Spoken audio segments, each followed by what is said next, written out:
Hello students, आप सभी का स्वागत है जीएस मैथ क्लासेस में। स्टूडेंट्स, यदि आप हमारे चैनल पर न्यू है तो प्लीज चैनल को सब्सक्राइब करें, बेल आइकन प्रेस करें, जिससे कि आपको नेक्स्ट वीडियो का अपडेट मिलता है। स्टूडेंट्स, आज हम यहाँ पर एग्जाम्पल नंबर 5 की बात करेंगे, चैप्टर नंबर 9 से, जो कि कुछ इस प्रकार है। The shadow of A tower standing on A level ground. हमको ये बोल रखा है कि एक लेवल ग्राउंड पर, किसी ग्राउंड पर एक टावर हमारे पास स्टैंड करता है और उसकी शैडो, जैसा कि हम सभी जानते हैं कि जो शैडो होती है वो लेवल, ग्राउंड लेवल पर बनती है, जमीन पर बनती है। तो यहां पर भी ग्राउंड पर टावर की जो शैडो है ग्राउंड पर बन रही है। उसके बाद उन्होंने बोला है is found to be 40 metre longer. यदि हम इस शैडो को ये पाए कि ये 40 मीटर लॉन्गर है, यहां से 40 मीटर लॉन्गर है, इन्होंने बोला है कि यदि ये शैडो 40 मीटर, तो आप क्या करेंगे, आप यहां पर ये लेकर चलेंगे कि जो आपका टावर है वो ए बी है और जो पहले शैडो थी वहां पर कोई सी पॉइंट है, लेकिन यदि सी पॉइंट से 40 मीटर लॉन्गर, 40 मीटर लॉन्गर, यदि 40 मीटर की दूरी पर कोई पॉइंट है, वो डी मान लेते हैं हम, तो ये दे रखा है कि जब 40 मीटर लॉन्गर शैडो बन जाती है, मतलब कि लंबी हो जाती है शैडो, तो ये कुछ एंगल्स के बारे में बात करेंगे यहां पर। तो यहां पर बोला गया है कि 40 metre longer when the sun altitude is 30 then when it's is 60। इन्होंने ये बोला है कि जब ये कंडीशन बनती है कि जब पहले कोई शैडो थी, शैडो से 40 मीटर लॉन्गर होने के बाद में शैडो, यहां पर जो एंगल बनता है वो 30 का बनता है। जब 30 का बनता है, जो फर्स्ट में था उसके साथ में जो एंगल बनता है वो 60 का बनता है। तो फिर से मैं एक बार बता दूं कि यहां पर जो बोला गया है, ये बोला गया था कि हमारे पास एक टावर है जो कि स्टैंड करता है ग्राउंड पर, उसकी शैडो है कुछ, हमको नहीं दिया हुआ है कि शैडो क्या है, लेकिन उन्हें बोला है कि यदि इस शैडो से उससे यदि 40 मीटर लॉन्गर मतलब बढ़ जाती है, तो वहां पर जो एंगल बनता है 40 metre longer then the sun altitude 30 degree, तो वहां पर जब 40 मीटर बढ़ने के बाद में जो एंगल बनता है वो 30 का बनता है। कहां से? देन व्हेन इट इज 60, जबकि ये पहले जो था वहां 60 था और बढ़ने के बाद में वो 30 बना। तो आप ऐसे भी समझ सकते हैं समझने के लिए कि जब भी आपके परपेंडिकुलर से जो भी आपका टावर होगा, बिल्डिंग होगा या कुछ भी होगा, यदि उससे दूर कहीं पर एंगल बन रहा है तो वो एंगल हमेशा छोटा होगा, और जो एंगल बिल्डिंग या किसी भी हाइट के से यहां पे टावर दे रखा है, उसके जितने नजदीक बनेगा, जितना पासा बनेगा, वो एंगल इतना ही बड़ा होगा। तो आप क्वेश्चन को ऐसे भी समझ सकते हैं।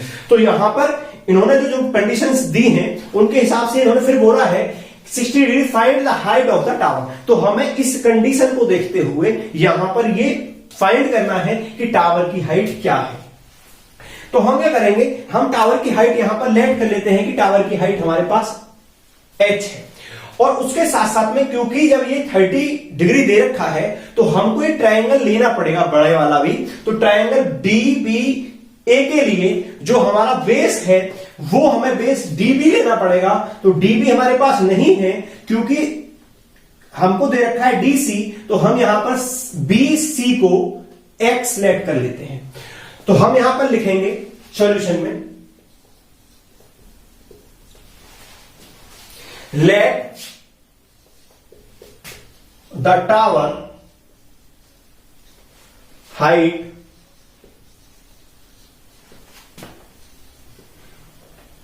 AB is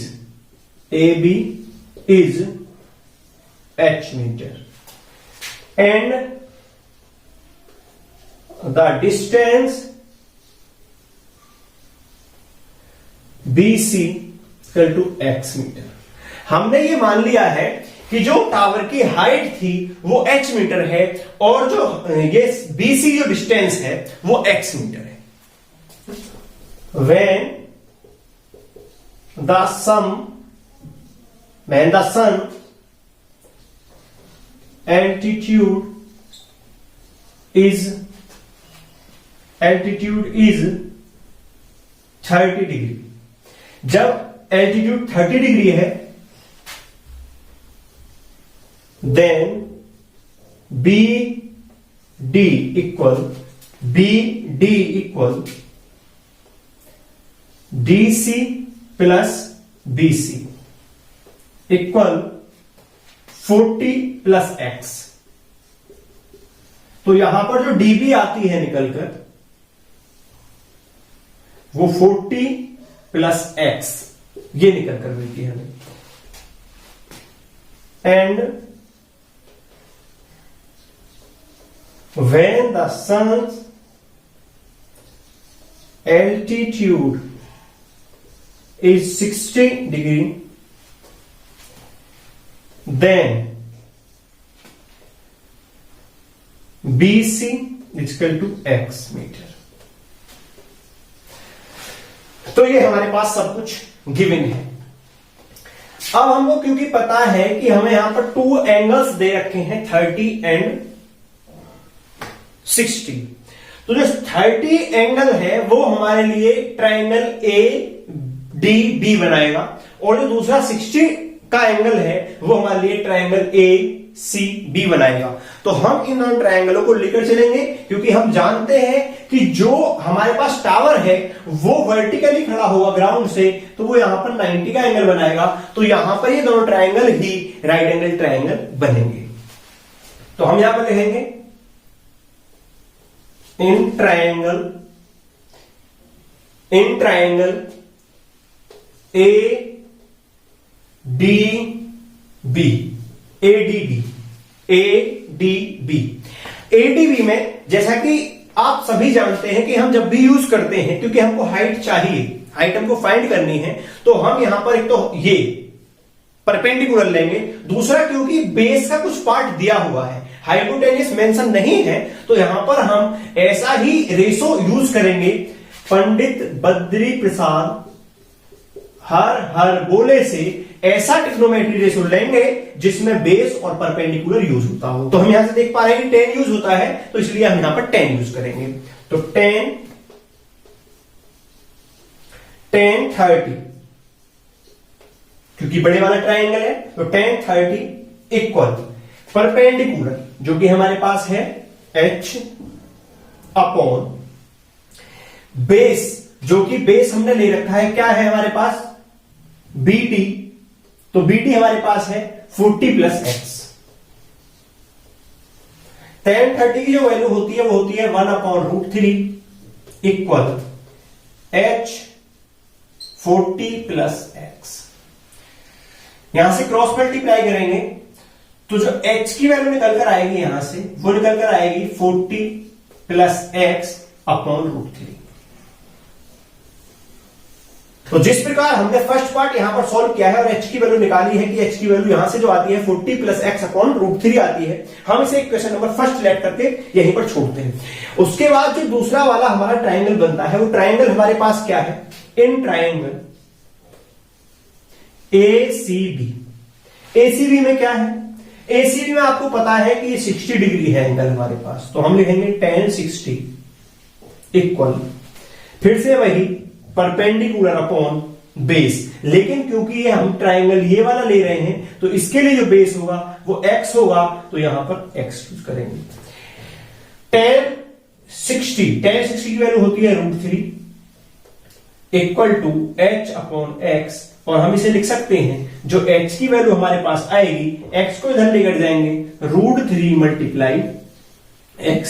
तो इस प्रकार हमें h की वैल्यू यहां से इक्वेशन नंबर सेकंड से मिलती है √3 इंटू x। तो हम यहां से करेंगे क्या, क्योंकि हम देख पा रहे हैं इक्वेशन फर्स्ट और सेकंड से, क्योंकि हाइट तो दोनों के लिए सेम थी, तो इक्वेशन फर्स्ट और सेकंड से यदि हम देखें तो ये वाली वैल्यू इसके इक्वल हो। हम यहां पर लिखेंगे from the equation first and second.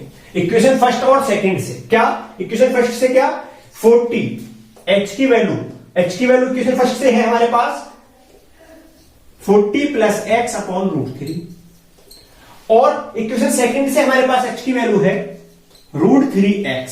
क्योंकि यहां पर डिवाइड में है तो हम इसे मल्टीप्लाई में लेकर जाएंगे और लिखेंगे 40 प्लस एक्स इजकल टू √3 की मल्टीप्लाई √3 में करेंगे तो 3 बनेगा 3x।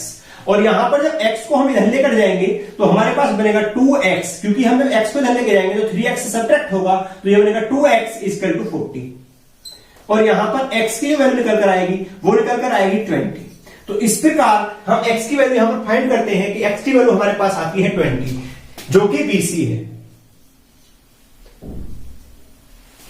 तो BC यहां पर आता है 20। अब हमको पता है कि जो हाइट है h वो √3 इंटू एक्स है, तो हम यहां पर इक्वेशन सेकंड में यदि x की वैल्यू पुट कर दें तो हमारी h यहां पर हमें फाइंड हो जाएगी। तो हम क्या करेंगे,